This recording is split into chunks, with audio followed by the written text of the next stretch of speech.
ఆర్థిక అక్షరాస్యత ఎందుకు నేర్పాలి? 1990లో నా ఆప్తమిత్రుడు మైక్ ఎంతో విస్తరించి ఉన్న వాళ్ళ నాన్న వ్యాపారాన్ని తన చేతిలోకి తీసుకున్నాడు.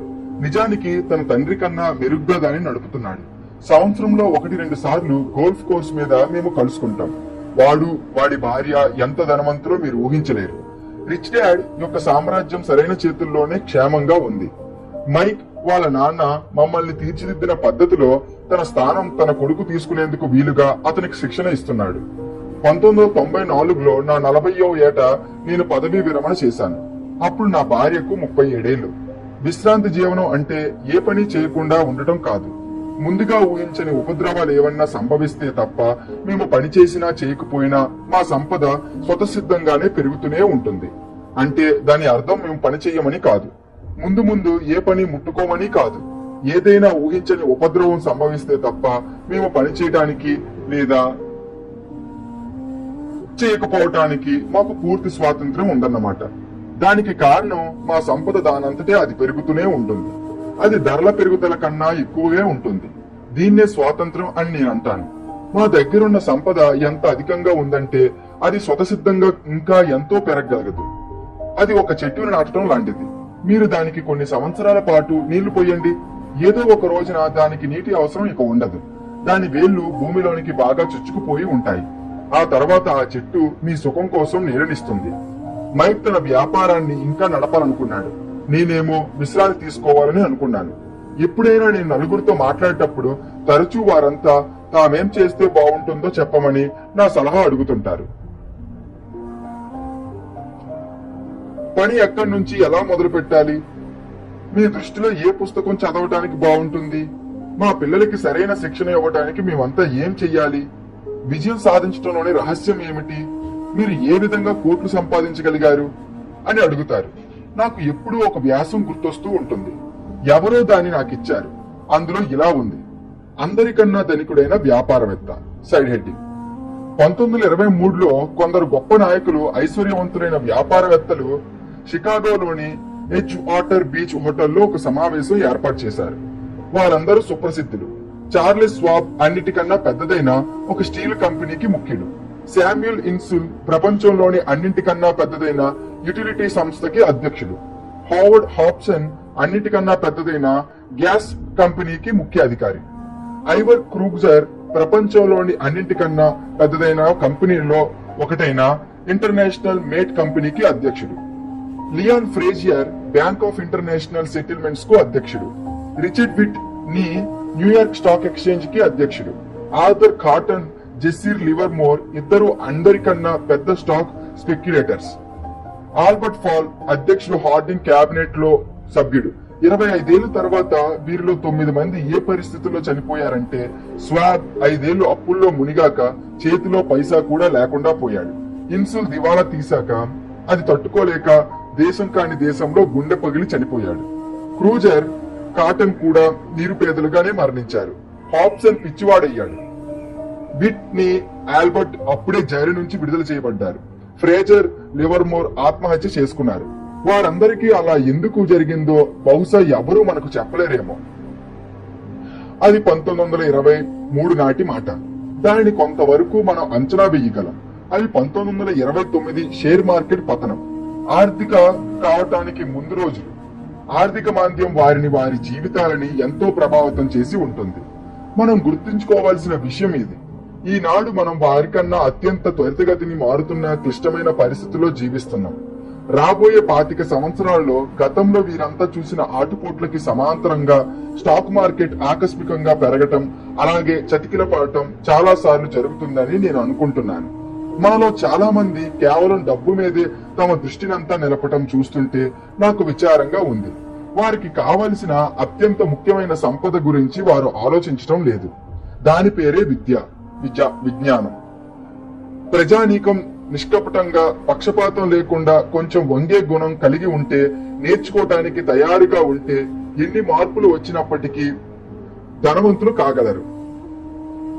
సమస్యలని డబ్బే పరిష్కరిస్తుందని వారు అనుకుంటే రాబోయే కాలంలో వారు కష్టాలెన్నో ఎదుర్కోవలసి వస్తుంది.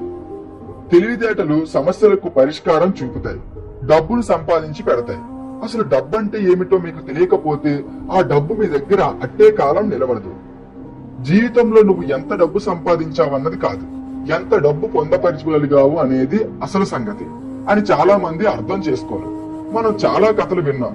బీదవారు కొందరు లాటరీలో గెలిచి ఆకస్మికంగా ధనవంతులు కావటం, కొంతకాలం తర్వాత వారు మళ్ళీ బీదవారు అవటం, వారు లక్షలు కోట్లు గెలుచుకున్నారు. కానీ వారంతా మొదట ఎక్కడి నుంచి ప్రారంభించారో అదే స్థానానికి వెనక్కి వచ్చారు.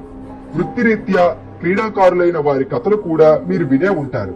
24 ఏళ్లకే సంవత్సరానికి $1 మిలియన్ సంపాదించడం మొదలుపెట్టి తమ 34వ ఏట ఏ బ్రిడ్జి కిందో చేరి వారు పడుకోవటం నేను ఇది రాస్తున్నప్పుడు ఇవాళ పొద్దున్న పేపర్లో ఒక బాస్కెట్ బాల్ ఆటగాడి గురించి కథ చదివాను. సంవత్సరం క్రితం అతని దగ్గర కొన్ని $1 మిలియన్లు ఉండేవట.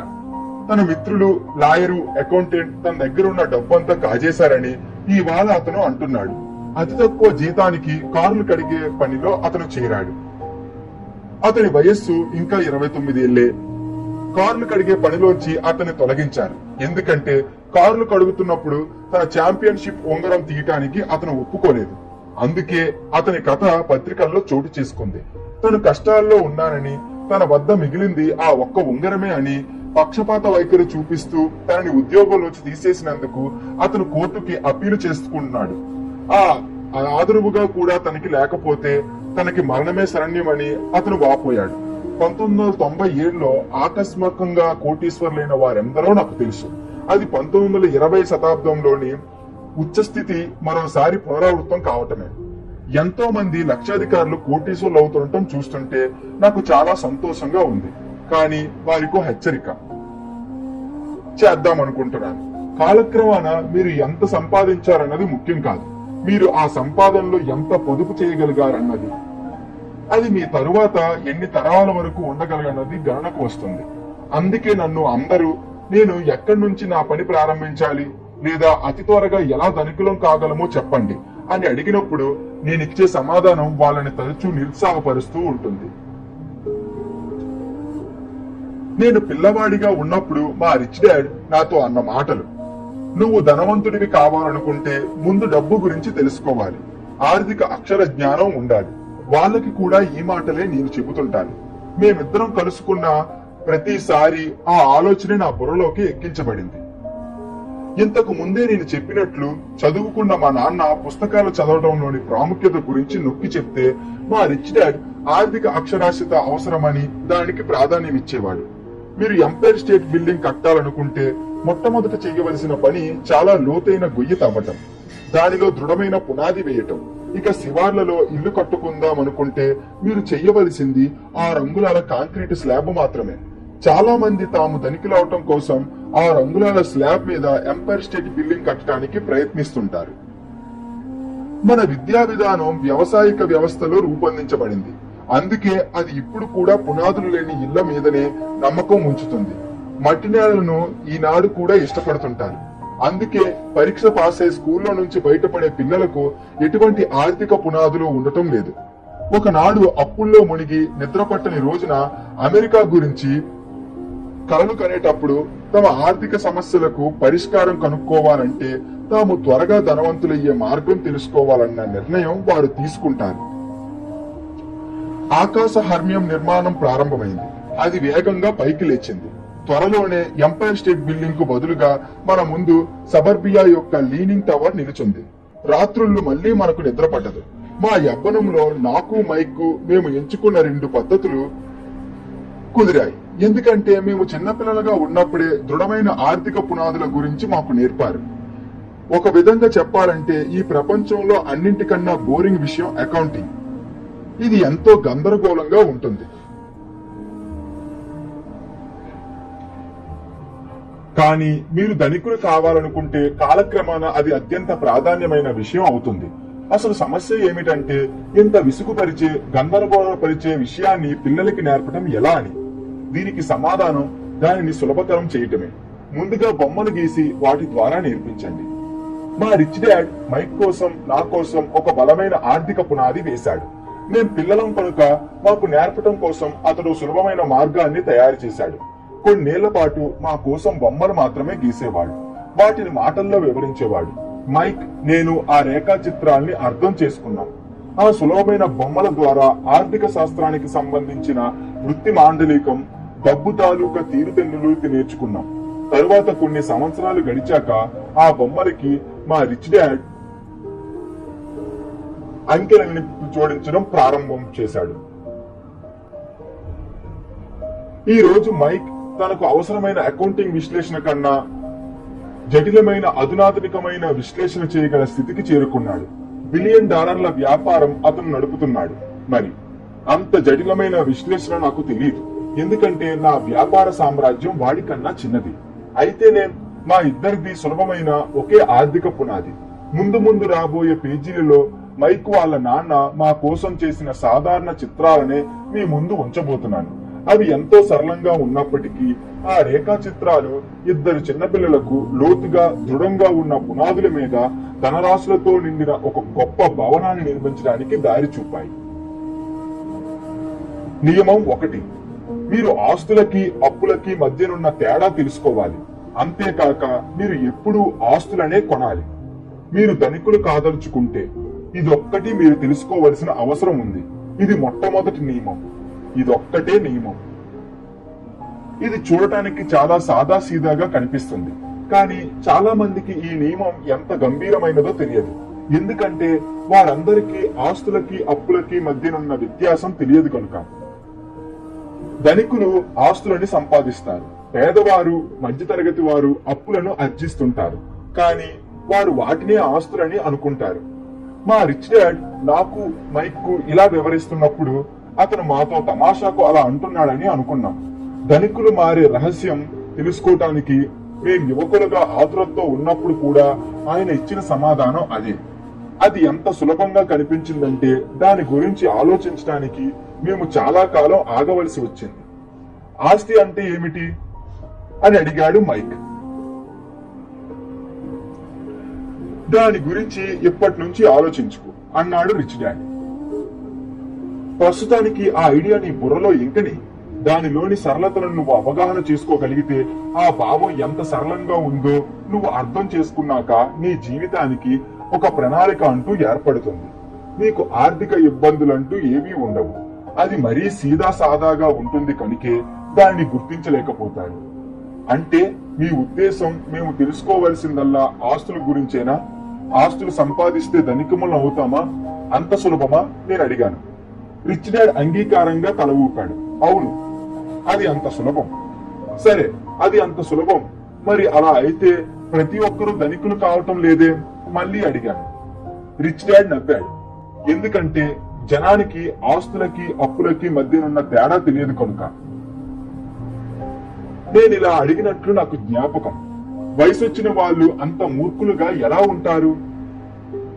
అది అంత సులభం అయినప్పుడు, దానికంత ప్రాధాన్యం ఉన్నప్పుడు ప్రతి వారు దానిని తెలుసుకోవటానికి ఎందుకు ప్రయత్నించరు?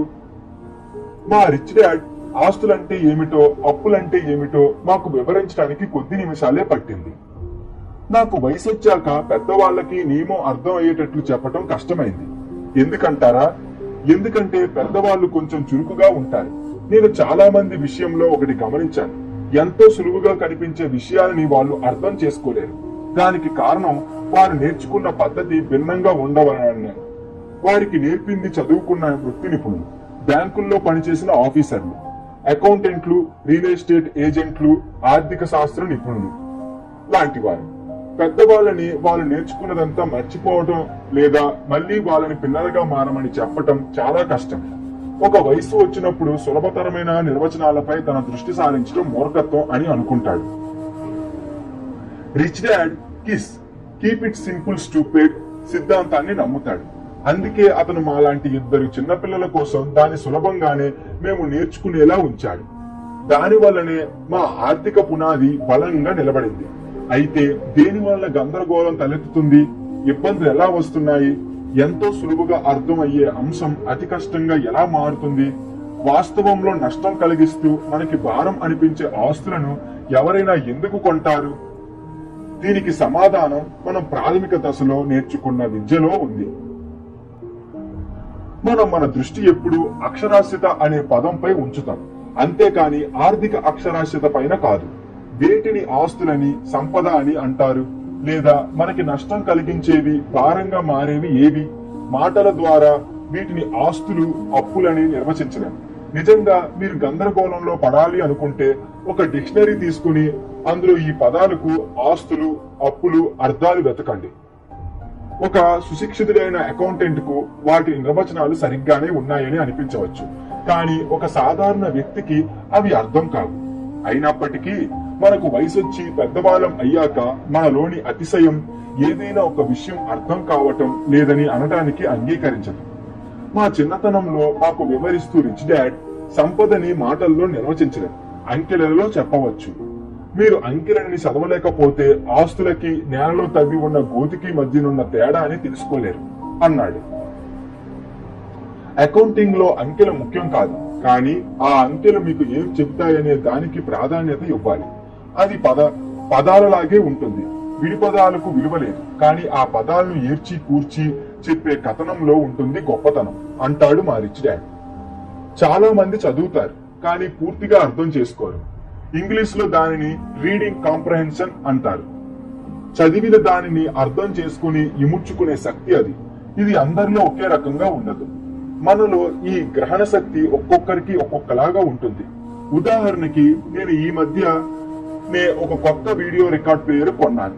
VCR ని ఎలా వాడాలో చెప్పేందుకు దానితో పాటే అన్ని సూచనలు ఉన్న ఒక పుస్తకం ఇచ్చారు. నేను చేద్దామనుకున్నదల్లా శుక్రవారం రాత్రి చూపించే నాకిష్టమైన టీవీ కార్యక్రమాన్ని రికార్డ్ చేయడం. అయితే VCR ఎలా వాడాలో తెలుసుకోవటం కోసం ఆ మాన్యువల్ చదివాక ఇంచుమించు పిచ్చివాడినయ్యాను. నా ప్రపంచంలో VCR వాడటం కన్నా దుర్లభమైన పని ఇంకొకటి లేదు. మాన్యువల్ లోని ప్రతి అక్షరం చదవగలను, కానీ ఒక్క ముక్క నాకు అర్థం కాలేదు. పదాలు గుర్తుపట్టడంలో A గ్రేడు, వాటిని అర్థం చేసుకోవడంలో F గ్రేడు నాకు వచ్చాయి. డబ్బుకు సంబంధించినంత వరకు చాలా మంది విషయంలో ఇలాగే జరుగుతుంది. నువ్వు ధనికుడివి కాదలుచుకుంటే ముందు అంకెలు చదవగలగాలి, వాటిని అర్థం చేసుకోగలగాలి. నేను ఈ విషయాన్ని మా రిచ్ డాడ్ చెప్తుండగా కనీసం 1000 సార్లైనా విని ఉంటాను. నేను ఇంకోటి కూడా విన్నాను. ధనికులు ఆస్తులు కూడగడుతుంటారు, పేదవారు, మధ్యతరగతి వారు అప్పుల బరువు బాధ్యతలను తలెత్తుకుంటారు. ఆస్తులకు, బరువు బాధ్యతలకు మధ్యనున్న తేడాను ఈ విధంగా చెప్పవచ్చు. చాలా మంది అకౌంటెంట్లు, ఆర్థిక శాస్త్ర నిపుణులు ఆ పదాలకు చెప్పే నిర్వచనాలను ఒప్పుకోరు, కానీ సులభమైన ఈ రేఖా చిత్రాలు ఇద్దరు పిల్లలకు బలమైన ఆర్థిక పునాదులు వేయటంలో చాలా తోడ్పడ్డాయి. మరీ చిన్నపిల్లలు సులువుగా అర్థం చేసుకునేందుకు మా రిచ్ డాడ్ వీలైనంత వరకు బొమ్మల ద్వారానే అంతా చెప్పేవాడు. అతి తక్కువ మాటలలో వివరించేవాడు. కొన్ని సంవత్సరాల దాకా అతను అంకెలు వాడనే లేదు. ఇది ఆస్తి యొక్క నగదు కదలిక, క్యాష్ ఫ్లో. ఆదాయం, ఖర్చుల తీరు చెప్తూ దొరకగల నగదును క్యాష్ ఫ్లో అని చెప్పుకోవచ్చు. స్క్రీన్ మీద రేఖాచిత్రం ఇవ్వబడడం జరిగింది, ఒకసారి చూడండి. పైన ఇచ్చినది ఇక ఇన్కమ్ స్టేట్మెంట్. దీన్నే తరచూ లాభ నష్టాల నివేదిక అని అంటుంటారు. అది ఆదాయాన్ని, వ్యయాన్ని, రావలసిన డబ్బుని, పోవలసిన డబ్బుని చూపిస్తూ ఉంటుంది. దిగువ ఇచ్చిన పటం ఒక బ్యాలెన్స్ షీట్. దానికి ఆ పేరు ఎందుకు వచ్చిందంటే ఆ పట్టీ ద్వారా ఆస్తులను, అప్పులను సమదృష్టితో చూసే వీలు కలుగుతుంది. ఆర్థిక విషయాల్లో అనుభవం లేని చాలా మందికి ఇన్కమ్ స్టేట్మెంట్ కి, బ్యాలెన్స్ షీట్ కి మధ్యనున్న సంబంధం తెలియదు. ఆ సంబంధం తెలుసుకోవటం చాలా ముఖ్యం. ఇది అప్పు లేదా బరువు బాధ్యత అంటే లయబిలిటీ యొక్క క్యాష్ ఫ్లో. లయబిలిటీస్ కింద అప్పులు, తనఖాలో ఉన్న ఆస్తులు, ముందు పెట్టవలసిన ఖర్చులు లాంటివి వస్తాయి. రేఖాచిత్రం స్క్రీన్ మీద ఇవ్వడం జరిగింది. ఆర్థిక ఇబ్బందులు కలగటానికి ప్రధాన కారణం ఆస్తులకు, బరువు బాధ్యతలకు మధ్యనున్న తేడాను సరిగ్గా అర్థం చేసుకోకపోవటమే. ఆ రెండు పదాలకు ఇచ్చే నిర్వచనాల్లోనే అవి కలుగజేసే గందరగోళానికి కారణం కనిపిస్తుంది. మీరు గందరగోళంలో పడాలని కోరుకుంటే డిక్షనరీ తీసుకుని అందులో ఆస్తులు అంటే అసెట్స్, అప్పులు లయబిలిటీస్ పదాలకు అర్థం ఏమిటో చూడండి. అకౌంటెంట్లుగా శిక్షణ పొందిన వారికి అదంతా అర్థమయ్యే అవకాశం ఉంది, కానీ ఒక సామాన్యుడికి అదేదో విదేశీ భాష మాండరిన్ లో రాసినట్లు ఉంటుంది. మీరు నిర్వచనంలోని పదాలను చదవగలరు, కానీ దానిని పూర్తిగా అర్థం చేసుకొని జీర్ణించుకోవటం చాలా కష్టం. అందుకే నేను ఇంతకు ముందు అన్నట్లు మా రిచ్ డాడ్ మా ఇద్దరికి ఆస్తులు నీ జేబుల్లో డబ్బు నింపుతాయి అని చెప్పేవాడు. చక్కగా అతి సులభమైన వాడుక భాషలో. ఇప్పుడు ఆస్తులు, అప్పులు బొమ్మల ద్వారా స్పష్టం చేయబడింది కనుక వాటికి మాటల్లో నేనిచ్చే నిర్వచనాలను మీరు సులభంగా అర్థం చేసుకోగలరు. ఆస్తి అసెట్ అనేది నా జేబులో డబ్బు ఉంచుతుంది. అప్పు లైబిలిటీ అనేది నా జేబులోంచి డబ్బు తీసేస్తుంది. మీరు తెలుసుకోవాల్సిందంతా ఇంతే. మీరు ధనికులు కావాలనుకుంటే మీ జీవితాన్ని ఆస్తులు కొనటంలో గడపండి. మీరు బీదవారిగా మధ్యతరగతి వారిగా ఉండాలనుకుంటే మీ జీవితాన్ని అప్పులు చేస్తూ బరువు బాధ్యతలను పెంచుకుంటూ గడపండి. ఆస్తులకు అప్పులకు మధ్యనున్న వ్యత్యాసం తెలియకపోవటం వల్లనే చాలా మంది జీవితాంతం డబ్బు కోసం కష్టాలు పడుతుంటారు. ఆర్థిక ఇబ్బందులకు మూల కారణం నిరక్షరాస్యత. అటు పదాలని కాని ఇటు అంకెలని కాని అర్థం చేసుకోకపోవటమే. డబ్బు కోసం ఎవరైనా బాధపడుతూ ఉంటే అక్షరాల్లో కాని అంకెలలో కాని ఏదో ఉందని దాన్ని వాళ్ళు చదవలేకపోతున్నారని గ్రహించాలి. ఏదో విషయం వాళ్ళకి సరిగ్గా అర్థం కావటం లేదు. ధనికులు ఎప్పుడూ ధనవంతులుగానే ఉంటుంటారు. ఎందుకంటే డబ్బు కోసం ఇబ్బందులు పడుతున్న వారందరికంటే వీరికి వివిధ రంగాల్లో పరిజ్ఞానం ఎక్కువగా ఉంటుంది.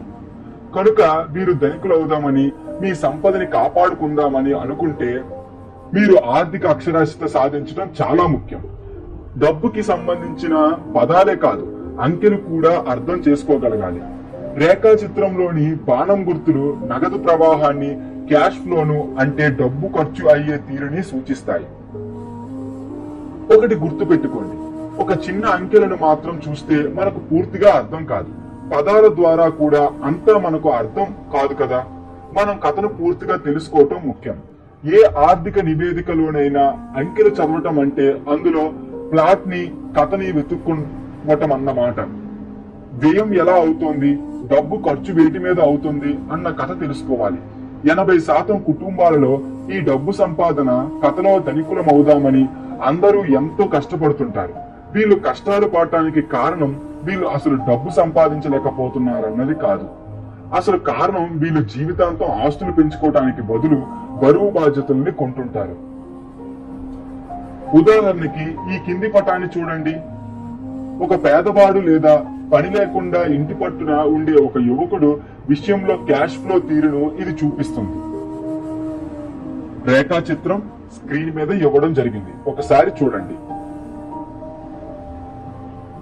ఈ కిందనున్నది ఒక మధ్యతరగతి వ్యక్తి జీవితంలోని క్యాష్ ఫ్లోకి ఉదాహరణ. దీనికి సంబంధించిన రేఖా చిత్రం స్క్రీన్ మీద ఇవ్వడం జరిగింది, ఒకసారి చూడండి. పైన ఇచ్చిన బొమ్మలన్నీ ఎంతో స్పష్టంగా, సరళంగా, సులభతరంగా ఉన్నాయని మీరు కూడా ఒప్పుకుంటారు. ప్రతి వారికి తిండికని, ఇంటికని, బట్టలకని, బతుకు వెళ్లదీయటానికని ఏవో ఖర్చులు తప్పనిసరిగా ఉంటాయి. నిరుపేద, మధ్యతరగతి, ధనికుల జీవితాల్లో క్యాష్ ఫ్లో తీరు ఎలా ఉంటుందో ఆ రేఖా చిత్రాలు మనకు వివరిస్తాయి. ఆ క్యాష్ ఫ్లో ఒక్కటే కథంతా చెప్తుంది. వారి జీవితాల్లో డబ్బు ఎలా వస్తుందో, డబ్బు ఎలా పోతుందో తెలియజేస్తుంది. ఆయా తరగతులకు చెందిన వ్యక్తులు తమ డబ్బుని ఎలా వినియోగిస్తారు, ఒకసారి డబ్బు తమ చేతిలోకి వచ్చాక దానితో ఏం చేస్తారు అనేది ఈ కథ మనకు చెప్తుంది. చాలా మంది ఆలోచన విధానంలో ఉన్న లోపం చూపించడానికే నేను అమెరికాలోని గొప్ప ధనవంతుల కథతో నా ప్రస్తావన ప్రారంభించాను. డబ్బు అన్ని సమస్యలను పరిష్కరించగలదని అనుకోవడంలో ఆ లోపం ఉంది. అందుకే ఎవరైనా అతి త్వరగా ధనికులు కావడానికి మార్గం ఏమిటి అని నన్ను అడిగినప్పుడు నేను గాబరా పడుతుంటాను. ముందు ఎక్కడి నుంచి మొదలు పెట్టాలి అని అడిగినప్పుడు కూడా నేను అప్పుల్లో ఉన్నాను, అందుకే నాకు డబ్బు ఎక్కువగా సంపాదించవలసిన అవసరం ఉంది అని అందరూ అంటుండటం నేను తరచూ వింటుంటాను. కానీ డబ్బు ఎక్కువగా ఉన్నంత మాత్రాన సమస్య పరిష్కారం అవ్వదు. నిజానికి దాని వల్ల సమస్య మరింత పెరిగే అవకాశం ఉంది. విషాదకరమైన మానవ బలహీనతలను డబ్బు వెలికితీస్తుంది. మనకు తెలియకుండా మరుగున పడి ఉన్న విషయాలను బయటికి లాగుతుంది. అందుకే ఎవరికైనా వారసత్వంగా ఆస్తి సంక్రమించో లేక లాటరీలో గెలుపొందో హఠాత్తుగా డబ్బు చేతిలోకి వచ్చినప్పుడు అది వచ్చిన దారంటే త్వరలోనే పారిపోతుంది. వాళ్ళు మళ్ళీ మొదటికి వస్తారు. అంతేకాదు, అనేక సార్లు వాళ్ళ ఆర్థిక స్థితి ముందున్న దానికన్నా ఘోరంగా ఉంటుంది. డబ్బు అనేది మీ బుర్రలో తిరుగుతున్న క్యాష్ ఫ్లో తీరుని మరింత తీవ్రంగా పెంచుతుంది. మీ క్యాష్ ఫ్లో స్వరూపం మీకు దొరికినంత ఖర్చు పెట్టడమే అయితే మీ రాబడి ఎక్కువైన కొద్దీ మీ ఖర్చు కూడా దానికి సమానంగా పెరిగే అవకాశం ఉండొచ్చు. అందుకే మూర్ఖుడు వాడి డబ్బు ఒక చోట చేరితే అక్కడ ఒక బ్రహ్మాండమైన పార్టీ ఉంటుంది అనే నానుడి ఏర్పడింది. విద్యకి సంబంధించిన విషయాలు, వృత్తికి సంబంధించినవి నేర్చుకోవటానికి మనం స్కూల్కి వెళ్తుంటామని అనేక సార్లు అన్నాను. ఈ రెండింటికి ఎంతో ప్రాముఖ్యం ఉంది. మనకున్న వృత్తి నైపుణ్యం మూలంగానే డబ్బు సంపాదించడం నేర్చుకుంటాం. 1960 దశకంలో నేను హై స్కూల్లో ఉన్నప్పుడు ఎవరైనా చదువులో బాగా రాణిస్తున్నప్పుడు ఆ తెలివైన కుర్రాడు తప్పక డాక్టర్ అవుతాడని అందరూ అనుకునేవారు. తరచుగా ఆ కుర్రాడిని నువ్వు డాక్టర్ కావాలనుకుంటున్నావా అని మాత్రం అడిగేవారు కాదు. వారు డాక్టరే అవుతాడని నిర్ధారించుకునేవారు. దీనికి కారణం డాక్టర్ వృత్తిలో ఉన్న వారికి అత్యధికంగా డబ్బు సంపాదించే అవకాశం ఉండటమే. ఈనాడు డాక్టర్లు డబ్బుకి సంబంధించిన అనేక సమస్యలను ఎదుర్కొంటున్నారు. ఇవి నా పగవాడికి కూడా కలగాలని కోరుకోను. బీమా కంపెనీలు వైద్య రంగాన్ని తమ ఆధీనంలోకి తెచ్చుకుంటున్నాయి. ఆరోగ్య సంరక్షణ యాజమాన్యం కోసం కొన్ని సంస్థలు ముందుకొస్తున్నాయి. ప్రభుత్వం జోక్యం చేసుకుంటుంది. నష్టపరిహారం కోసం కొందరు కోర్టు మెట్లు ఎక్కుతున్నారు. ఇవి కొన్ని ఉదాహరణలు. ఈ రోజు పిల్లలు బాస్కెట్బాల్ స్టార్లు అవుదామనుకుంటున్నారు. సుప్రసిద్ధ గోల్ఫ్ ఆటగాడు టైగర్ వుడ్స్ అంత గొప్ప ఆటగాడిలా అవుదామనుకున్నారు. కంప్యూటర్ వృత్తి నిపుణులుగానో, మూవీ స్టార్స్ గానో, రాక్ స్టార్స్ గానో, బ్యూటీ క్వీన్స్ గానో, లేక వాల్ స్ట్రీట్ స్టాక్ మార్కెట్ లో ట్రేడర్స్ గానో కావాలని కోరుకుంటున్నారు. ఎందుకంటే ఈ రంగంలోనే డబ్బు, గౌరవం, పేరు ప్రఖ్యాతులు లభిస్తాయి కనుక. ఈ కారణం వల్లనే ఈ రోజు స్కూల్లో పిల్లలని బాగా చదువుకోమని ప్రోత్సహించడం చాలా కష్టమవుతుంది.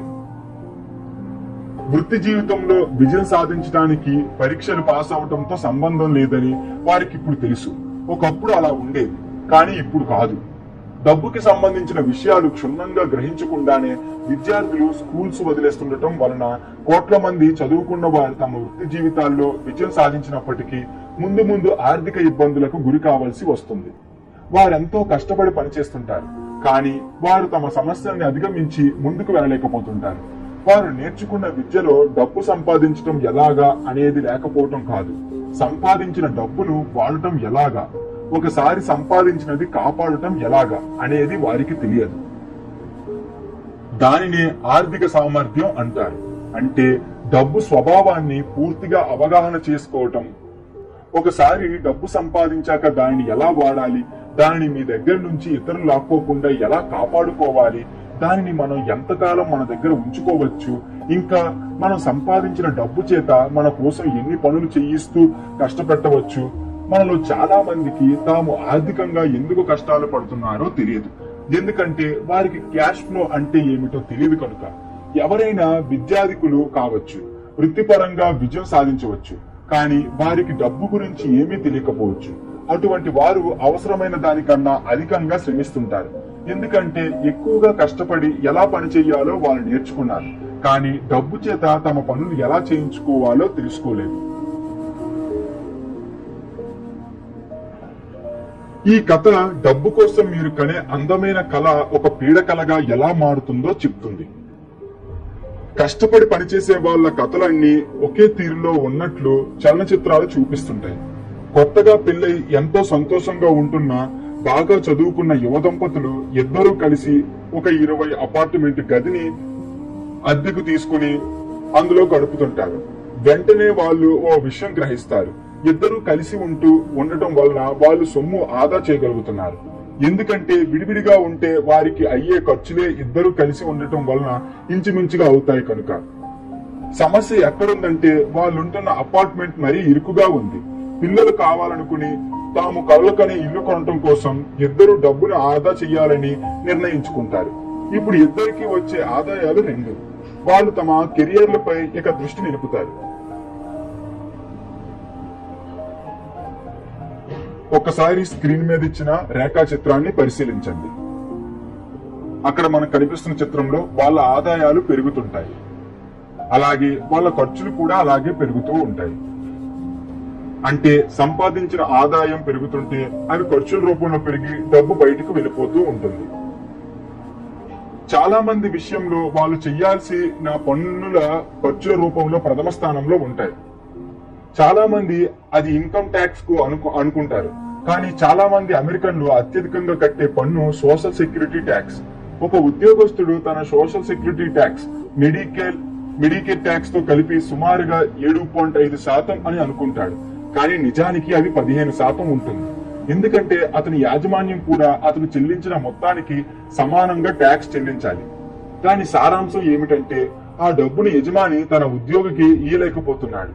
అన్నింటికీ మించి మీరు మీ జీతంలోంచి తీసివేయబడ్డ సోషల్ సెక్యూరిటీ ట్యాక్స్ పైన ఆదాయపు పన్ను కూడా చెల్లించవలసి వస్తుంది. ఇది మీ చేతిలోనికి రాని ఆదాయం పైన మీరు చెల్లిస్తున్న పన్ను. ఎందుకంటే మీ జీతంతో పట్టుకున్న ఆ డబ్బు సోషల్ సెక్యూరిటీలోకి తిన్నగా వెళ్లిపోతుంది. అప్పుడు మీ బరువు బాధ్యతలు ఇంకా పెరుగుతాయి. దీనిని మనం బాగా అర్థం చేసుకోవాలంటే మనం ముందు చెప్పుకున్న యువ దంపతుల కథ వైపు మళ్లీ దృష్టి మరల్చాలి. ఇద్దరి సంపాదన పెరుగుతూ వస్తుండటం వలన తాము కలలు కంటున్న ఇల్లు కొనాలని నిర్ణయించుకుంటారు. అయితే వాళ్ళు సొంత ఇంటిని మారగానే వాళ్ళు కొత్త పన్ను కట్టవలసి వస్తుంది. దాని పేరే ఆస్తి పన్ను. తరువాత వాళ్ళు ఒక కొత్త కారు కొంటారు, కొత్త ఫర్నిచర్, కొత్త ఇంటికి కావలసిన సామాను కూడా కొంటారు. హఠాత్తుగా వాళ్ళు కలలోంచి మేలుకుంటారు. తాకట్టు ఉన్న వస్తువులపై చెల్లించాల్సిన రుణాలు, క్రెడిట్ కార్డు మీద చేసిన అప్పు తదితర బరువు బాధ్యతలు వాళ్ళకి గుర్తొస్తాయి. వాళ్ళు ఇప్పుడు నిరంతరం ఉండే ఒక పోటీలో ఇరుక్కున్నారు. వాళ్ళకు పిల్లోడు పుడతాడు. వాళ్ళు ఇంకా కష్టపడి పనిచేస్తుంటారు. ఈ ప్రక్రియ పునరావృతం అవుతుంది. వాళ్ళ ఆదాయం పెరుగుతూనే వస్తుంటే వాళ్ళు కట్టవలసిన పన్నులు కూడా పెరుగుతూ ఉంటాయి. వాళ్ళ కొనుగోలు శక్తి తగ్గుతూ ఉంటుంది. దీనినే బ్రాకెట్ క్రీప్ అని అంటారు. వాళ్ళకి ఈ సమయంలో ఒక క్రెడిట్ కార్డు పోస్ట్ లో వస్తుంది. దాన్ని వాళ్ళు వాడతారు. అది కూడా అయిపోతుంది. ఇక దాని మీద అప్పు దొరకదు. అప్పులిచ్చే మరో కంపెనీ వాళ్ళతో ఇలా అంటుంది, వాళ్ళకున్న గొప్ప ఆస్తి వాళ్ళ ఇల్లు అని, దాని ధర ఎంతో పెరిగిందని, ఆ కంపెనీ వాళ్ళకి మంచి క్రెడిట్ ఉంది కనుక బిల్ కన్సల్టేషన్ అనే అప్పు ఇయ్యడానికి ముందుకొస్తుంది. అధిక వడ్డీ మీద తీసుకున్న వినియోగదారి రుణాన్ని, క్రెడిట్ కార్డు అప్పును ముందుగా తీర్చేయటం తెలివైన పని అని ఆ కంపెనీ వారితో అంటుంది. అదీగాక తమ ఇంటి కోసం చెల్లించే వడ్డీపై ఆదాయపు పన్ను మినహాయింపు ఉంది. ఆ దంపతులు అలాగే చేస్తారు. అధిక వడ్డీ చెల్లించాల్సిన క్రెడిట్ కార్డుల అప్పు తీర్చేస్తారు. ఇప్పుడు వాళ్ళు హాయిగా ఊపిరి తీసుకుంటారు. క్రెడిట్ కార్డుల మీద అప్పులు పూర్తిగా తీరిపోతాయి. వాళ్ళు ఇప్పుడు వినియోగదారు రుణాన్ని ఇంటి తాకట్టుకు మార్చారు. వాళ్ళు చెల్లించవలసిన మొత్తాలు తగ్గుముఖం పడతాయి. ఎందుకంటే వాళ్ళు ఇప్పుడు రుణం కాల పరిమితిని 30 సంవత్సరాలకు పెంచారు. వాళ్ళు అప్పు చెల్లించవలసిన వాయిదాలు పెరిగి నెలసరి వాయిదాల మొత్తం తగ్గింది. సమస్యలను పరిష్కరించుకోవటానికి వాళ్ళు తెలివైన పనిని ఎన్నుకున్నారు. వాళ్ళకి పొరుగునున్న ఆయన మెమోరియల్ డే సేల్ ఉందని, వస్తువులు తగ్గింపు ధరకు దొరుకుతాయని, వెళ్దాం రమ్మని వాళ్ళని పిలుస్తాడు. కొంత డబ్బు ఆదా చేయటానికి ఇదో సదవకాశం. వాళ్ళు తమలో తాము ఇలా అనుకుంటారు, నేనేం కొనను, ఊరికే చూడటానికి వస్తాను అని. కానీ తమకు నచ్చిన వస్తువును కొనాలనిపించేది కనిపించినప్పుడు దాన్ని కొనటం కోసం ఎందుకైనా మంచిదని తమ క్రెడిట్ కార్డును పర్సులో పెట్టుకుంటారు. నాకెప్పుడు ఇలాంటి యువ దంపతులు తటస్థపడుతూనే ఉంటారు. వాళ్ళ పేర్లు మారవచ్చు, కానీ వాళ్ళందరికీ ఉన్న డబ్బు ఇబ్బంది ఒకటే. నేనిచ్చే ఉపన్యాసాలకి ఈ విషయంలో నేను ఏం చెప్తానో వినటానికి వాళ్ళు వస్తుంటారు. అధికంగా డబ్బు సంపాదించే ఉపాయం ఏదైనా మాకు చెప్పగలరా అని వాళ్ళు నన్ను అడుగుతుంటారు. అతిగా ఖర్చు చేసే అలవాట్ల మూలంగా వాళ్ళకి ఆదాయం కన్నా ఎక్కువ సంపాదన అవసరమవుతుంది. వాళ్ళకున్న అసలు సమస్య ఏమిటో వాళ్ళకి తెలియదు. వాళ్ళ సమస్య డబ్బును సంపాదించడం ఎలాగా అనేది కాదు, తమ దగ్గరున్న డబ్బును ఖర్చు చేయవలసిన సరైన తీరు ఏది అనేది. వాళ్ళకున్న డబ్బు ఇబ్బందులు దాని వల్లనే వస్తున్నాయి. దీనికి వాళ్ళ ఆర్థిక నిరక్షరాస్యతే కారణం. డబ్బు గురించి వాళ్ళకి ఏమీ తెలియదు. ఆస్తికి అప్పుకి సంబంధిక బరువు బాధ్యతల మధ్యనున్న తేడా వాళ్ళకి అర్థం కాదు. డబ్బు ఎక్కువగా ఉన్నంత మాత్రాన డబ్బుకు సంబంధించిన కష్టాలన్నీ తీరిపోతాయని అనుకోను. అధిక ధనం ఆర్థిక సమస్యలను అరుదుగా పరిష్కరిస్తుంటుంది. అప్పులలో ఉన్న వారితో నా మిత్రుడొకడు ఒక నానుడిని పదే పదే అంటుంటాడు, మీ కోసం మీరు ఒక గొయ్యి తవ్వారని, అందులో మీరు పడ్డారని మీకు అనిపిస్తే వెంటనే గొయ్యి తవ్వడం ఆపండి. నా చిన్నతనంలో మా నాన్న జపాన్ దేశస్థులకు 3 శక్తుల గురించి తెలుసునని మాకు చెప్పాడు. కత్తికున్న శక్తి, రత్నానికున్న శక్తి, అద్దానికున్న శక్తి. శక్తివంతమైన ఆయుధాలకు కత్తి ప్రతీక. అమెరికా ఆయుధాలు సమకూర్చడం కోసం కొన్ని కోట్ల డాలర్లు ఖర్చు పెట్టింది. అందుకే అది ఈనాడు సైనిక బలంతో అగ్రగామి దేశంగా ఉంది. డబ్బుకున్న శక్తికి రత్నం ఒక ప్రతీక. ఈ నానుడిలో కొంతవరకు నిజం ఉంది. ఒక స్వర్ణ సూత్రాన్ని గుర్తించుకోండి. ఎవరి దగ్గర బంగారం ఉంటుందో అతడే శాసనాలు చేస్తాడు. అర్థం ఆత్మజ్ఞానాన్ని సూచిస్తుంది. జపాన్ దేశపు ప్రాచీన కథ ప్రకారం ఆత్మజ్ఞానం మూడింట్లోకి అన్నింటికన్నా విలువైనది. పేదవాళ్ళు, మధ్యతరగతి వాళ్ళు తరచూ డబ్బుకున్న శక్తి చేత నియంత్రించబడుతూ ఉంటారు. వాళ్ళు పొద్దున్నే లేచి కష్టపడి పని చేయడానికి పనిలోకి వెళ్తుంటారు. వాళ్ళు చేస్తూ వస్తున్నది తెలివైన పనా కాదా అని తమను తాము ఎప్పుడూ ప్రశ్నించుకోరు. డబ్బు గురించి పూర్తిగా తెలియకపోవటం చేత అనేక మంది డబ్బే ఒక ప్రబలమైన శక్తి అని అనుకుని దాని చేత నియంత్రించబడటానికి ఒప్పుకుంటారు. డబ్బుకున్న శక్తిని తమకు విరుద్ధంగా వాళ్ళు వాడుతూ ఉంటారు. అయితే అర్థానికి ఉన్న శక్తిని వాడుకుని ఉంటే వాళ్ళు తమని తాము ఇలా ప్రశ్నించుకునేవారు, ఇలా చేయడంలో అర్థం ఏమన్నా ఉందా? అనేక సార్లు తమలోనే దాగి ఉన్న తెలివితేటలను, ప్రతిభను విశ్వసించకుండా అనేక మంది గుంపునే అనుసరిస్తారు. ప్రతి ఒక్కడు ఆ పని చేస్తున్నాడు కాబట్టి వీళ్ళు కూడా అవే పనులు చేస్తుంటారు. ఒకరిని ప్రశ్నించే బదులు వారిని అనుసరిస్తుంటారు. తరచూ అర్థం చేసుకోకుండానే చెప్పిందే వాళ్ళు మళ్లీ మళ్లీ చెప్తుంటారు. మీ పెట్టుబడిని బహుముఖం చెయ్యండి, లేదా మీ ఇల్లు మీకున్న గొప్ప ఆస్తి. మీ ఇంటి మీద మీరు పెట్టింది అత్యంత అధికమైన పెట్టుబడి. మీరు రుణాలు ఎక్కువగా తీసుకోవటం వలన మీకు పన్నుల భారం తగ్గుతుంది. స్థిరమైన ఉద్యోగం వెతుక్కోండి. పొరపాట్లు చెయ్యకండి. ప్రమాదాల్లో ఇరుక్కోకండి. అందరి ముందా మాట్లాడాలంటే కలిగే భయం చావంటే కలిగే భయం కన్నా ఎక్కువగా ఉంటుందని అంటుంటారు. బహిరంగోపన్యాసం చెయ్యాలంటే భయపడటానికి కారణాలు అనేకమని మానసికవేత్తలు చెప్తుంటారు. వెళ్ళగొట్టారేమోనన్న భయం, ఒంటరిగా మిగిలిపోతానన్న భయం, అవహేళన చేస్తారన్న భయం, బహిష్కృతులమవుతున్నామన్న భయం 10 మంది మాట్లాడకుండా చేస్తుంది. అందరితో కలవకుండా విడిగా ఉండిపోతామన్న భయం మూలాన చాలా మంది తమ సమస్యల పరిష్కారానికి కొత్త మార్గాలు కనుక్కోరు. అందుకే మా చదువుకున్న నాన్న జపాన్ దేశస్థులు అర్థానికి ఉన్న శక్తిని అత్యధికంగా గౌరవించేవారని చెప్పాడు. ఎందుకంటే మనం మానవ జాతికి చెందిన వారం. అర్థంలోకి చూసినప్పుడే నిజాన్ని గ్రహించగలం. చాలా మంది జాగ్రత్త, ప్రమాదంలో పడకు అని హెచ్చరించడానికి ముఖ్య కారణం వాళ్ళు భయపడుతూ ఉండటం వలనే. అది ఏ విషయమైనా కావచ్చు. ఆటలు, మానవ సంబంధాలు, వృత్తి, ధనం అన్నింటికీ వర్తిస్తుంది. సమాజం నుంచి వెలివేయబడతామన్న ఈ భయం మూలానే ప్రజానీకం అందరికీ అనుగుణంగా నడుచుకుంటారు. ప్రజాదరణ పొందిన అభిప్రాయాలను గాని, జనప్రియమైన ఆలోచన ధోరణులను కాని వారు ప్రశ్నించరు.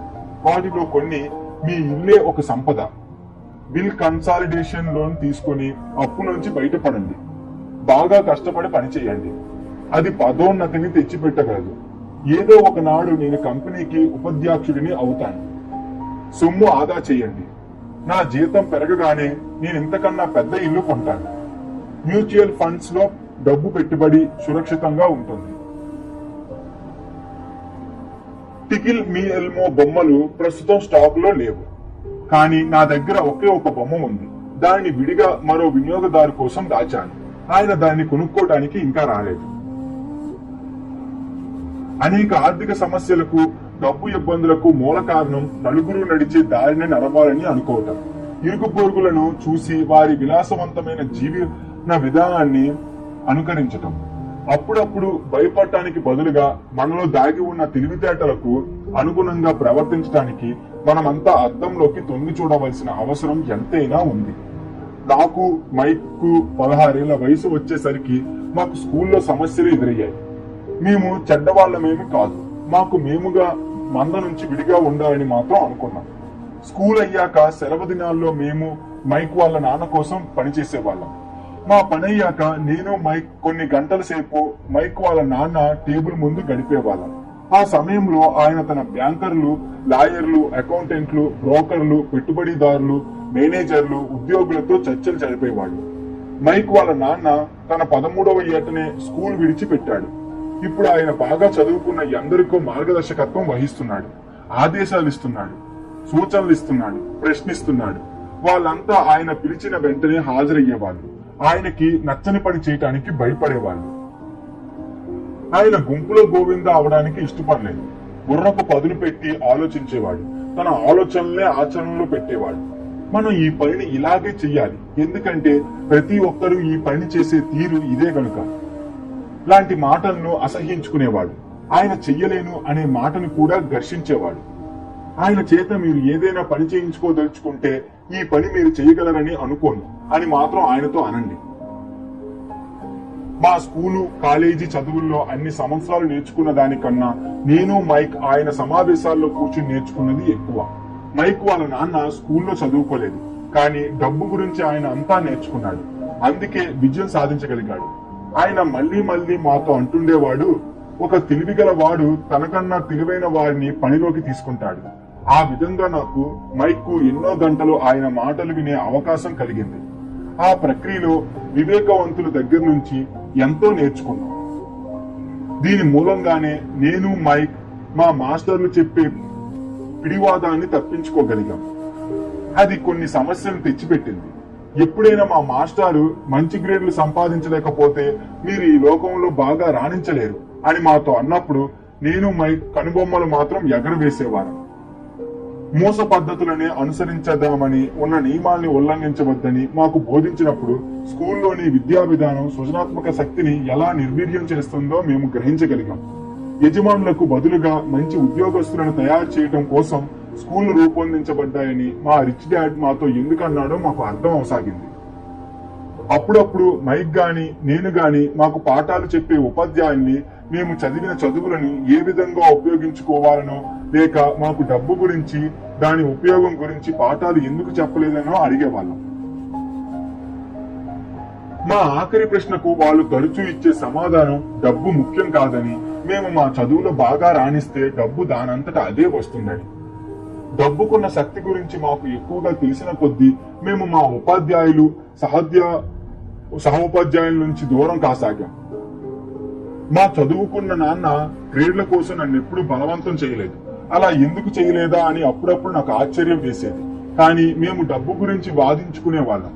నాకు 16 ఏళ్ల వయసు వచ్చేసరికి బహుశా మా అమ్మా నాన్నల కన్నా డబ్బు విషయంలో నా పునాదే గట్టిదని చెప్పగలను. నాకు లెక్కలు రాయడం తెలుసు. ట్యాక్స్ అకౌంటెంట్లు, కార్పొరేట్ అటార్నీలు, బ్యాంకర్లు, రియల్ ఎస్టేట్ బ్రోకర్లు, పెట్టుబడిదారులు చెప్పేది విన్నాను. మా నాన్న మా ఉపాధ్యాయులతో మాట్లాడేవాడు. ఒకనాడు మా నాన్న మా ఇంటి మీద తను పెట్టిన పెట్టుబడి ఎందుకు అన్నింటికన్నా గొప్ప పెట్టుబడో నాకు చెప్పసాగాడు. ఈ విషయం మీద మా ఇద్దరి మధ్య కాస్త అప్రియమైన వాదన చోటు చేసుకుంది. ఇంటి మీద పెట్టిన పెట్టుబడి నా దృష్టిలో ఎందుకు మంచిది కాదో ఆయనకు వివరించాను. ఇళ్ల మీద పెట్టుబడి గురించి మా రిచ్ డాడీకి మా పూర్ డాడీకి భిన్నమైన ఆలోచనలున్నాయి. ఆ ఆలోచనలోని తేడాను కింద ఇచ్చిన రేఖాచిత్రం స్పష్టం చేస్తుంది. ఒక నాన్న ఇంటిని తన ఆస్తి అనుకున్నాడు, మరో నాన్న దాన్ని అప్పుగా భావించాడు. మా నాన్న కోసం క్యాష్ ఫ్లో వెళ్లే తీరు చూపిస్తూ నేను బొమ్మ గీయటం నాకు జ్ఞాపకం ఉంది. ఇంటిని సొంతం చేసుకోవటానికి చెయ్యవలసిన మరికొన్ని ఖర్చులను కూడా అతనికి చూపించాను. ఒక పెద్ద ఇల్లు కొనాలంటే ఖర్చులు మరింత అధికంగా ఉంటాయి. క్యాష్ ఫ్లో ఖర్చు గడి కింద బయటికి పోతూ ఉంటుంది. ఒక్కసారి కింద ఇచ్చిన చిత్రాన్ని గమనించండి. స్క్రీన్ మీద ప్రజెంట్ చేశాను. ఈనాడు కూడా ఇంటి విషయం వచ్చేసరికి ఇళ్లను ఆస్తిగా ఎందుకు పరిగణించకూడదంటూ అనేక మంది నాతో వాదనకి దిగుతూ ఉంటారు. చాలా మందికి ఇల్లు వాళ్ళు కనే కలని అదే వాళ్ళు పెట్టే అత్యధికమైన పెట్టుబడి అని నాకు తెలుసు. ఏమీ లేకుండా ఉండడానికన్నా మీకంటూ ఒక ఇల్లు ఉండటం మంచిదే, మనకంటూ ఓ ఇల్లు ఉండాలి అనే ప్రజాదరణ గల ఒక పిడివాదానికి బదులుగా నేను మీతో ఒక విషయం చెప్పదలుచుకున్నాను. నేను నా భార్య ఇప్పుడు మేముంటున్న ఇంటికి బదులుగా ఇంకా పెద్ద ఇల్లు, మరింత సొగసులు సోకులున్న ఇల్లు కొనాలనిపించవలసి వస్తే అది మా ఆస్తి కింద రాదు. అదొక బరువు బాధ్యత. ఎందుకంటే దానికోసం మా దగ్గరున్న డబ్బు చాలా ఖర్చు పెట్టాలి, మా జోబీలు ఖాళీ చేయాలి. అందుకే నా వాదనను మీకిలా వినిపిస్తాను. నిజానికి నేను చెప్పిన దానితో మీరంతో ఏకీభవించాలని నేను ఆశించాను. ఎందుకంటే మనకంటూ ఒక చక్కటి ఇల్లు ఉండటం మనల్ని భావావేశానికి గురి చేస్తుంది. ఇక డబ్బు విషయానికి వస్తే ఈ భావావేశం ఆర్థిక విజ్ఞతని పక్కకు నెట్టివేస్తుంది. మనం తీసుకున్న ప్రతి నిర్ణయాన్ని ఆవేశపూరితం చేసే శక్తి డబ్బుకుందని నా స్వానుభవం నుంచి గ్రహించాను. నెంబర్ 1, ఇంటి గురించి మాట్లాడాలంటే చాలా మంది జీవితాంతం పనిచేస్తూ దానిని సొంతం చేసుకోవటానికి డబ్బు చెల్లిస్తూనే ఉంటారు. ఇంకోలా చెప్పాలంటే అనేక మంది ఓ ఇల్లు కొన్నాక మరికొన్ని సంవత్సరాల తర్వాత మరో ఇల్లు ఖరీదు చేస్తుంటారు. ఇలా ఓ ఇల్లు మార్చి ఇంకో ఇల్లు కొన్నప్పుడల్లా గతంలో చేసిన అప్పు తీర్చడానికి ఒక కొత్త 30 సంవత్సరాలు అప్పు చేయవలసి వస్తూ ఉంటుంది. నెంబర్ 2, వాళ్ళు ఇంటిని తాకట్టు పెట్టి తీసుకున్న అప్పుపై చెల్లించిన వడ్డీపై పన్నులో మినహాయింపు వారికి ఉన్నప్పటికీ, ఇంటిని తనఖా నుంచి విడిపించినప్పటికీ వారు పన్నులు కట్టాక మిగిలిన డబ్బులోంచి ఇతర ఖర్చులకు డబ్బు చెల్లించవలసి ఉంటుంది. నెంబర్ 3, ఆస్తి పన్నులు. మా ఆవిడ తల్లిదండ్రులు తాముంటున్న ఇంటి మీద పన్ను నెలకి $1000 పెరగడంతో షాకు తిన్నారు. వాళ్ళిద్దరూ రిటైర్ అయి కూర్చున్నారు. వాళ్ళ రిటైర్మెంట్ బడ్జెట్ మీద తాము కట్టాల్సిన ఆస్తి పన్ను పెరగడంతో అంత కట్టే స్తోమత లేక వారు ఇల్లు కూలీ చేయవలసి వచ్చింది. నెంబర్ 4, ఇళ్ల ధరలు ఎప్పుడూ పెరుగుతూ ఉండవు. నా మిత్రులు కొందరు రుణ సహాయం తీసుకుని ఇల్లు కొనుక్కున్నాడు. ఇంటి మీద వాళ్ళు తీర్చాల్సిన అప్పు $1 మిలియన్ అయితే ఈనాడు ఆ ఇంటిని అమ్మితే 70 లక్షల కన్నా ఎక్కువ ధర రాదు. నెంబర్ 5, మనం జారవిడిచిన అవకాశాల మూలానే మనకు అత్యధిక నష్టాలు సంభవిస్తాయి. మీ దగ్గరున్న మొత్తం డబ్బు మీ ఇంటి మీదే పెట్టారనుకోండి, మీరు మరింత కష్టపడి పని చెయ్యవలసి వస్తుంది. ఎందుకంటే మీ ఖర్చులు పెరుగుతుంటాయి కనుక. మీ గడిలో ఖర్చులు బయట పెడుతుంటే ఆస్తి గడిలో చేరటానికి ఏమీ ఉండదు.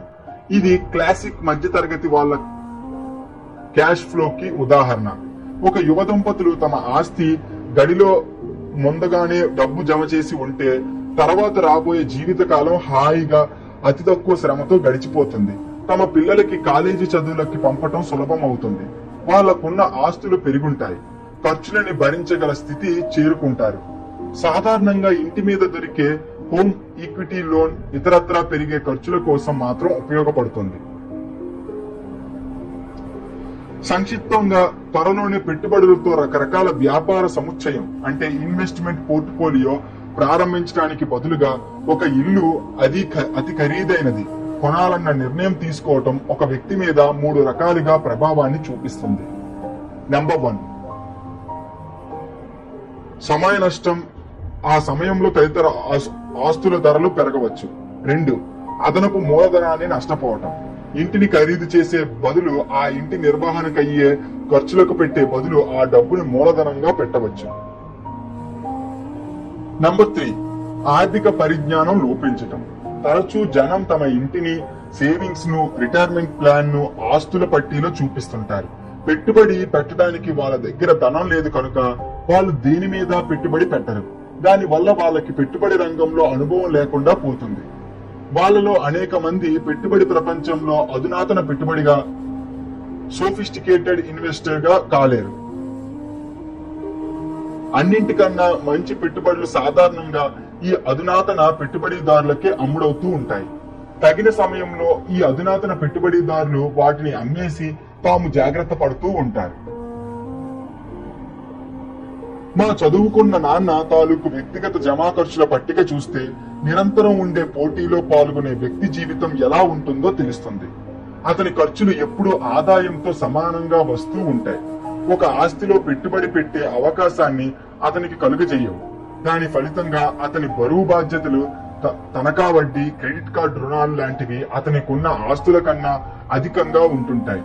ఈ క్రింది రేఖా చిత్రాలు కొన్ని వేల మాటలలో చెప్పలేని కథను మనకు చెబుతాయి. చదువుకున్న నాన్న తాలూకు విత్త వివరణ. అతని ఆదాయం, వ్యయం సమానంగా ఉంటుంది, కానీ ఆస్తి మాత్రం చాలా తక్కువగా ఉంటుంది. బరువు బాధ్యతలు, అప్పు ఆస్తుల కన్నా ఎక్కువగా ఉంటాయి. ఆ చిత్రం నుండి మనం తెలుసుకున్న ఈ విషయాలు. మరోవైపు మా rich dad personal financial statement పెట్టుబడులకి అంకితం అయ్యి బరువు బాధ్యతను తగ్గించుకున్న ఒక వ్యక్తి జీవితాన్ని ప్రతిఫలిస్తుంది. మా రిచ్ డాడ్ తాలూకు విత్త వివరణను పునరాలోచిస్తే ధనవంతులు ఎప్పుడు ఇంకా ధనవంతులు ఎందుకు అవుతుంటారో మనకు తెలుస్తుంది. ఆస్తి అంటే అసెట్ కాలం తగినంత ఆదాయాన్ని హాయిగా ఖర్చు పెట్టుకునే వీలు కలిగిస్తూ సృష్టిస్తుంది. ఒకసారి రేఖా చిత్రాన్ని స్క్రీన్ మీద చూడండి. ధనవంతులైన నాన్న తాలూకు విత్త వివరణ. ఆదాయం ఎక్కువగా ఉంటుంది, వ్యయం చాలా తక్కువగా ఉంటుంది. ఆస్తులు ఎక్కువగా ఉంటే అప్పు ఆస్తి కన్నా చాలా తక్కువగా ఉంటుంది. ఖర్చులు పోగా మిగిలిన ఆదాయపు సొమ్ము అసెట్ కాలంలో తిరిగి పెట్టుబడిగా మారుతుంది. ఆస్తి కాలం అలా పెరుగుతూనే ఉంటుంది. దానివల్ల ఆదాయం దానితో పాటు పెరుగుతూ ఉంటుంది. ఫలితం డబ్బున్నవాడు ఇంకా డబ్బు సంపాదించగలుగుతాడు. మధ్యతరగతి వాళ్ళు ఎప్పుడూ ఆర్థిక ఇబ్బందుల్లో మునిగి తేలుతూ ఉంటారు. వాళ్ళ ప్రాథమిక ఆదాయం నెల నెలా వారికిచ్చే జీతాలే. ఒకసారి స్క్రీన్ మీద ప్రెజెంట్ చేసిన రేఖాచిత్రాన్ని గమనించండి. 100% సంపాదించిన ఆదాయంలో 20% వ్యయంకి పోతుంది, అప్పులకు 20% పోతుంది. మళ్ళా తిరిగి ఆస్తి 100% పునరావృతం అవుతుంది. ఈ విధంగా డబ్బున్న వాళ్ళు డబ్బును సంపాదిస్తూ ఉంటారు. ఈ రేఖాచిత్రం ద్వారా మనకు తెలిపే మాటలు. మధ్యతరగతి వాళ్ళు జీతాలు పెరిగిన కొద్దీ వాళ్ళు కట్టాల్సిన పన్నులు కూడా పెరుగుతూ ఉంటాయి. జీతాలు పెరగడంతో పాటు వారి ఖర్చులు కూడా అదే మోతాదులో పెరుగుతూ ఉంటాయి. అందుకే దీనిని ఒక ర్యాట్ రేస్, నిరంతరం ఉండే పోటీలో పాల్గొనటం అని చెప్పుకుంటాం. అదనపు ఆదాయాన్ని సృష్టించే ఆస్తుల మీద పెట్టుబడులు ఉంచడానికి బదులుగా వారు తమ ఇంటినే ముఖ్యమైన ఆస్తిగా పరిగణిస్తూ ఉండిపోతారు. ఒకసారి మధ్యతరగతికి ఆర్థిక ఇబ్బందులు ఎందుకు వస్తాయి అనడానికి నేను ఇప్పుడు స్క్రీన్ మీద ఇచ్చిన రేఖాచిత్రాన్ని గమనించండి. అందులో ఆదాయం 100% వస్తే వ్యయం 100% ఖర్చు పెట్టి బయటకు పోతుంది డబ్బు. ఇంకా తిరిగి అప్పులు 100% ఉంటే ఆ అప్పులు తీర్చడానికి మన దగ్గర ఉండే ఆస్తి మాత్రం 25% మాత్రమే ఉంటుంది. నేటి సమాజం అప్పుల్లో మునిగి ఉండటానికి మూల కారణాలు 2. 1, మీరు మీ ఇంటిని ఒక పెట్టుబడిగా భావించడం. 2, మీ జీతం పెరుగుతోంది కనుక మీరు ఇప్పుడున్న ఇంటికన్నా పెద్ద ఇల్లు కావాలని అనుకోవటం లేదా అధికంగా ఖర్చు చేయటం. వారు తమ వృత్తి జీవితాల్లో ఎదుగుతున్నప్పటికీ, తరచూ వాళ్ళ జీతాలు పెరుగుతున్నప్పటికీ ఖర్చులు పెరుగుతుండటం వలన అనేక కుటుంబాలు అప్పుల పాలవుతున్నాయి. ఆర్థిక సందిగ్ధత చోటు చేసుకుంటుంది. ఎంతో రిస్క్ తీసుకుని జీవించడం అని ఇలాంటి దాన్నే అంటారు. అలా జీవించడానికి కారణం వీళ్ళందరికీ డబ్బు విషయం ఏమీ తెలియదు. వీళ్ళు ఆర్థిక నిరక్షరాస్యులు. 1990 దశాబ్దంలో అనేక వ్యాపార సంస్థలు తమ కార్యకలాపాలను తగ్గించడం వల్ల ఎంతో మంది తమ ఉద్యోగాలు కోల్పోవడంతో మధ్యతరగతిని నిజంగా ఆర్థికంగా ఎంత బలహీనంగా ఉందో తెలిసింది. హఠాత్తుగా కంపెనీ పెన్షన్ ప్లాన్లకు బదులుగా 401k ప్లాన్లు ప్రవేశపెట్టబడ్డాయి. సోషల్ సెక్యూరిటీ నిస్సందేహంగా ఇరకాటంలో పడింది. రిటైర్మెంట్ తర్వాత దాని సహాయం తీసుకోవటం వీలు పడదు. మధ్యతరగతి వాళ్ళు భయానికి గురి అయ్యారు. దీని వల్ల జరిగిన మంచి ఏమిటంటే ఈనాడు వాళ్ళలో అనేక మంది ఈ విషయాలు గ్రహించారు. దానితో వాళ్ళు మ్యూచువల్ ఫండ్స్ కొనుగోలు చేయడం ప్రారంభించారు.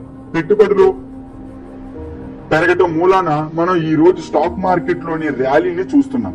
ఈనాడు కొత్త కొత్త మ్యూచువల్ ఫండ్స్ ఎన్నో వస్తున్నాయి. మధ్యతరగతి వారి కోరికను తీరుస్తున్నాయి. మ్యూచువల్ ఫండ్స్ జనాన్ని ఆకర్షిస్తున్నాయి. ఎందుకంటే వాటిలో పెట్టుబడి సొమ్ము సురక్షితంగా ఉంటుంది. సగటు మ్యూచువల్ ఫండ్స్ కొనుగోలుదారులు తమ ఉద్యోగాల్లోనూ పనిలోనూ పన్నులు చెల్లించడంలోనూ తనఖా పెట్టిన వాటి మీద వడ్డీ కట్టడంలోనూ తమ పిల్లల కాలేజీ ఫీజు కోసం సొమ్ము ఆదా చేయటంలోనూ ఇంకా క్రెడిట్ కార్డుల ఖర్చు భరించడంలోనూ ఎప్పుడూ నిమగ్నులై ఉంటారు. పెట్టుబడి ఎలా పెట్టాలి అనే విషయం నేర్చుకోవడానికి వాళ్ళకి సమయం ఉండదు. అందుకే వాళ్ళంతా ఒక మ్యూచువల్ ఫండ్ మేనేజర్ సామర్థ్యం మీదే ఆధారపడుతుంటారు. అంతేకాదు, మ్యూచువల్ ఫండ్స్ లో అనేక రకాల పెట్టుబడులు ఉండటం వల్ల, అవి బహుముఖంగా ఉండటం వల్ల వాళ్ళంతా తమ సొమ్ము సురక్షితంగా ఉందన్న ఆలోచనకు వస్తారు. విద్యావంతులైన ఈ మధ్యతరగతి బృందం మ్యూచువల్ ఫండ్స్ బ్రోకర్లు మరికొంతమంది ఆర్థిక యోచనలు చేసేవారు ప్రవేశపెట్టిన ఈ డైవర్సిఫై అన్న సిద్ధాంతాన్ని స్వీకరిస్తూ ఉంటుంది. పెట్టుబడులను సురక్షితంగా ఉంచండి, ప్రమాదాలను నివారించండి, రిస్క్ తీసుకోకండి. నిజంగా విషాదకరమైన విషయం ఏమిటంటే డబ్బు గురించి ముందుగానే తెలుసుకోకపోవటం మూలానే సగటు మధ్యతరగతి జనం రిస్క్ లో పడుతున్నారు. వాళ్ళ ఆర్థిక స్థితిగతులు అంతంత మాత్రమే కనుక వాళ్ళు తమ పెట్టుబడులు సంరక్షించుకోవటం ఎంతైనా అవసరం. వాళ్ళ బ్యాలెన్స్ షీట్లు ఎన్నడూ సరితూగే స్థితిలో ఉండవు. బరువు బాధ్యతలతోనూ అప్పులతోనూ అవి నిండిపోయి ఉంటాయి.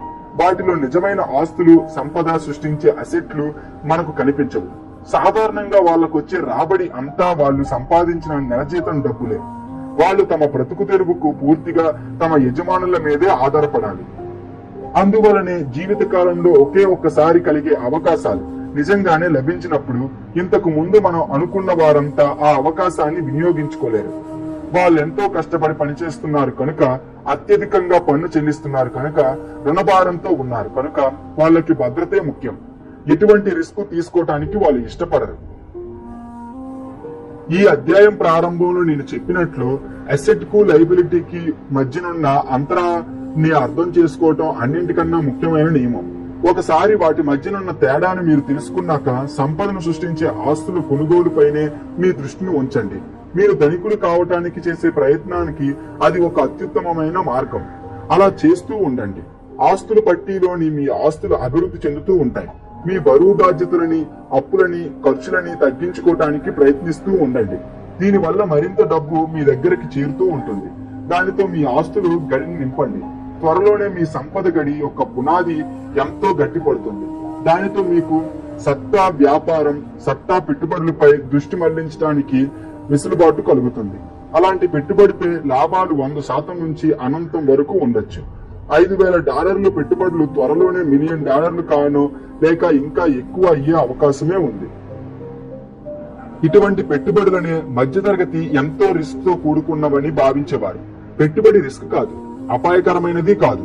అతి సామాన్యమైన ఒక వ్యక్తికి ఆదాయ వ్యయాల గురించి జ్ఞానం లేకపోవటం, ఆర్థిక అక్షరాస్యత లోపించటం ఆ వ్యక్తిని ప్రమాదంలో పడేస్తూ ఉంటాయి. అతని పెట్టుబడులు రిస్క్ గా అవుతూ ఉంటాయి. జనసామాన్యులు చేసేటట్లే మీరు చేస్తుంటే మీ రేఖాచిత్రం ఈ కింది విధంగా ఉంటుంది. ఒకసారి స్క్రీన్ మీద ప్రజెంట్ చేశాను, చూడండి.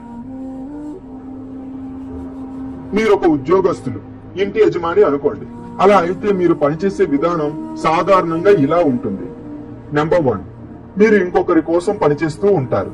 జీతం కోసం పనిచేసే చాలా మంది తమ యజమానులని లేదా తాము పనిచేస్తున్న కంపెనీల వాటాదారులని ఇంకా ధనవంతులుగా చేస్తూ ఉంటారు. నెంబర్ 2, మీరు ప్రభుత్వం కోసం పనిచేస్తున్నారు. మీ జీతం సొమ్ముని మీరు చూసే లోపునే ప్రభుత్వం తన వంతుని అందులోంచి పట్టుకుంటుంది.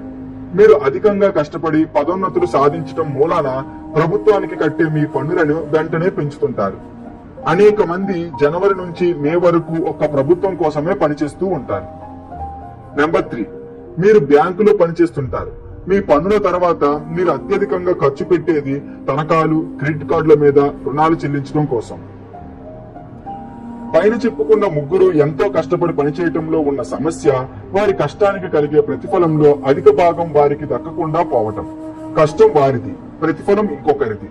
మీరు ఎక్కువగా కష్టపడి పనిచేయటంలో కలిగే లాభం మీకు మీ కుటుంబానికి తిన్నగా చెందే విధం ఎలాగో మీరు తెలుసుకోవాలి. మీ విషయాల్ని మీరే స్వయంగా చూసుకుంటామని నిర్ణయించాక మీరు మీ లక్ష్యాలని ఎలా నిర్ధారిస్తారు? చాలా మంది తమ ఉద్యోగాలు చేసుకుంటూ తాము ఆస్తులు సంపాదించడానికి అవసరమయ్యే పెట్టుబడుల కోసం తమకొచ్చే జీతాల మీద ఆధారపడుతుంటారు. అప్పుడు వాళ్ళ సంపద పెరుగుతూ ఉంటుంది. అయితే వాళ్ళు ఎంతవరకు విజయం సాధించారు అనేది వాళ్ళు దేనితో కొలవగలరు? ఎవరైనా తాము ధనికులమని, తమ దగ్గర ధనం ఉందని ఎలా గ్రహించగలరు? అసెట్స్, లయబిలిటీస్ పదాలకు నా దగ్గర నిర్వచనాలు ఉన్నట్లే ధనం అన్న పదానికి నా నిర్వచనం నాకుంది. నిజానికి దాన్ని బుక్ మిస్టర్ ఫుల్లర్ అనే నా మిత్రుడి నుంచి అరువు తీసుకున్నాను. కొందరు అతన్ని ఒక బూటకపు మనిషి అని అంటే, మరికొందరు అతన్ని అత్యంత ప్రతిభాశాలి అని అంటారు. చాలా సంవత్సరాల క్రితం అతను ఎందరో వాస్తు శిల్పులను ఆశ్చర్యంలో ముంచేశాడు. ఎందుకంటే అతను 1961లో జియోడెసిక్ డోమ్ నిర్మించడానికి సర్వ హక్కులు ప్రత్యేకించుకోవటానికి అర్జీ పెట్టుకున్నాడు. కానీ తన దరఖాస్తులో ఫుల్లర్ ధనం గురించి కూడా కొంత ప్రస్తావించాడు. మొదట్లో అది చాలా అయోమయంగా అనిపించింది. కానీ దాన్ని కాసేపు చదివాక అదేమిటో కొంత అర్థం అవటం మొదలయ్యింది. ధనం ఒక వ్యక్తికి సామర్థ్యాన్ని కలుగజేస్తుంది. తనకున్న దానితో అతను ఎన్నాళ్ళు తన జీవితాన్ని వెళ్లదీయగలడు అనేది ఆ సామర్థ్యం మీదే ఆధారపడి ఉంటుంది. అంటే ఇవాళ నేను పనిచేయటం మానేస్తే డబ్బు లేకుండా ఇంకా ఎంతకాలం బతికి ఉండగలను? ఇది నికర విలువ లాంటిది కాదు. నికర విలువలంటే ఆస్తులకు, అప్పులకు మధ్యనున్న వ్యత్యాసమే. ప్రతి వ్యక్తి తన దగ్గరున్న వస్తువులను అవి ఎందుకు పనికిరావైనవని, అమూల్యమైనవని తన ఆస్తిపరునని అనుకుంటాడు. ఇది సరికాదు కదా. కానీ పైన ఉదాహరించిన నిర్వచనం ద్వారా ఒక అసలు సిసలైన కొలమానాన్ని ఏర్పరచుకోవచ్చు. ఆర్థికంగా స్వతంత్రుణ్ణి కావాలనుకున్న లక్ష్యం సాధించడంలో నేను ఎంతవరకు కృతజ్ఞుణ్ణి అయ్యాను అనేది ఇప్పుడు ఖచ్చితంగా కొలుచుకోగలను. ధనాన్ని ఉత్పత్తి చేయని ఆస్తులు కూడా నికర విలువలో తరచూ ఉంటుంటాయి. ఉదాహరణకు మీరు కొన్నది ఒకటి ఇప్పుడు గ్యారేజ్ లో నిలబడి ఉందిగా మీ దగ్గర ఉన్న డబ్బుతో మీరెంత డబ్బు చేసుకోగలిగారో, ఆర్థికంగా మీరు ఎంత కాలం జీవించగలరో సంపద సరిగ్గా కొలుస్తుంది. ఆస్తి పట్టీలోని క్యాష్ ఫ్లోను వ్యయం పట్టీలోని దానితో సరిపోల్చే కొలమానాన్నే సంపద అంటారు. మనం ఒక ఉదాహరణ తీసుకుందాం. ఉదాహరణకి నా ఆస్తి పట్టీలోంచి నెలకి $1000 క్యాష్ ఫ్లో ఉందని అనుకుందాం. ఇక నా ఖర్చులు నెలకి $2000. మరి నా దగ్గర సంపద ఎంతున్నట్టు? మనం తిరిగి బక్మిస్టర్ ఫుల్లర్ నిర్వచనం వైపు వెళ్దాం. అతని నిర్వచనం ప్రకారం నేను ఇంకా ఎన్నాళ్ళు జీవించగలను? నెలకి 30 రోజులను అనుకుందాం. ఆ నిర్వచనం ప్రకారం నా దగ్గర 15 రోజులకి సరిగ్గా సరిపోయే క్యాష్ ఫ్లో మాత్రమే ఉంది. అంటే అతని పరిభాషలో నేను అన్ని రోజులే బతకగలను. నాకున్న ఆస్తుల ద్వారా నేను నెలకి $2000 నగదు రాబడి వస్తున్నప్పుడు నేను ఆస్తిపరునవుతాను. అప్పుడు నేను ఇంకా ధనవంతుని కాను, కానీ నేను ఆస్తిపరుణ్ణే. ప్రతి నెల నాకున్న ఆస్తులు సృష్టిస్తున్న ఆదాయం నాకుంది. ఆ ఆదాయం నాకయ్యే నెలవారీ ఖర్చులకు సరిపోతుంది. నేను నా ఖర్చులకు పెంచుకోదలిస్తే ముందుగా నా ఆస్తుల ద్వారా లభించే క్యాష్ ఫ్లోను పెంచాలి. నా సంపద స్థాయి తగ్గకుండా చూసుకోవాలి. ఒక విషయం గుర్తుంచుకోండి, నేను ఈ పరిస్థితుల్లోకి చేరుకున్న సమయంలో నా జీతం మీద ఏ విధంగానూ ఆధారపడి లేను. నేను నా దృష్టిని ఆస్తి గడి మీద కేంద్రీకరించి ఆస్తి సంపాదించడంలో విజయం సాధించాను. దాని మూలంగా నాకు ఆర్థిక స్వాతంత్రం లభించింది. ఈ రోజు నేను నా ఉద్యోగాన్ని వదులుకున్నా నాకు నెలకయ్యే ఖర్చులలో నా ఆస్తుల నుంచి వచ్చే నగదు రాబడి భరించగలదు. నా తదుపరి లక్ష్యం ఏమిటంటే నా ఆస్తుల ద్వారా వచ్చే అధిక నగదు రాబడి అంటే క్యాష్ ఫ్లోతో ఆస్తి పట్టీలో తిరిగి పెట్టుబడి పెట్టడం. నా ఆస్తి గడిలో ఎంత డబ్బు చేరుతుందో నా ఆస్తి పట్టీ అంతగా పెరుగుతూనే ఉంటుంది. నా ఆస్తులు పెరిగిన కొద్దీ నా క్యాష్ ఫ్లో కూడా పెరుగుతూ ఉంటుంది. నా ఖర్చులు ఆస్తుల ద్వారా వచ్చిన నగదు రాబడి కన్నా తక్కువగా ఉంచుకున్నంత కాలం నేను ధనవంతుడిగా ఎదుగుతూ ఉంటాను. నేను పడే కష్టం నుంచే కాక ఇంకో రకంగా కూడా నాకు అధికంగా ఆదాయం వస్తూ ఉంటుంది. మళ్లీ మళ్లీ పెట్టుబడి పెట్టే ఈ ప్రక్రియ కొనసాగుతున్నంత కాలం నేను ధనవంతున్నయ్యే దిశలోనే ప్రయాణం చేస్తుంటాను. ధనవంతుడికి అచ్చమైన నిర్వచనం దానిని చూసేవాడి కళ్ళల్లో ఉంటుంది. మీరు అత్యంత ధనవంతుడిగా ఎన్నటికీ కాలేరు. సులువైన ఈ మాటలను గుర్తుపెట్టుకోండి. ధనవంతులు ఆస్తులని కొంటారు, బీదవాళ్లు ఖర్చులు మాత్రం చేస్తారు. మధ్యతరగతి వర్గం అప్పులని కొంటూ వాటిని ఆస్తులని భ్రమిస్తారు. అయితే నా పనిని నేను చూసుకోవటం ఎలా? దీనికి సమాధానం ఏమిటి? మైక్ డొనాల్డ్ కంపెనీ వ్యవస్థాపకుడు చెప్పింది వినండి. So that's it friends. So ఇక్కడతో ఈ యొక్క చాప్టర్ అయిపోవడం జరిగింది. అదే విధంగా దీన్ని ఇక్కడతో నిలిపేసాము. తర్వాత వచ్చే చాప్టర్ మళ్ళా వచ్చి పార్ట్ 5 వీడియోలో మనం కలుసుకుందాం. అండ్ ఈ యొక్క అధ్యాయం మీకు బాగా నచ్చిందని మనస్ఫూర్తిగా నేను కోరుకుంటున్నాను. సో నచ్చింది కాబట్టి వెంటనే వీడియోని లైక్ చేయండి, మీ ఫ్రెండ్స్ కి ఫ్యామిలీస్ కి షేర్ చేసి ఈ యొక్క పుస్తకాన్ని అందరితో పంచుకోండి. అదే విధంగా నాకు ప్రోత్సాహాన్ని కూడా ఇవ్వండి.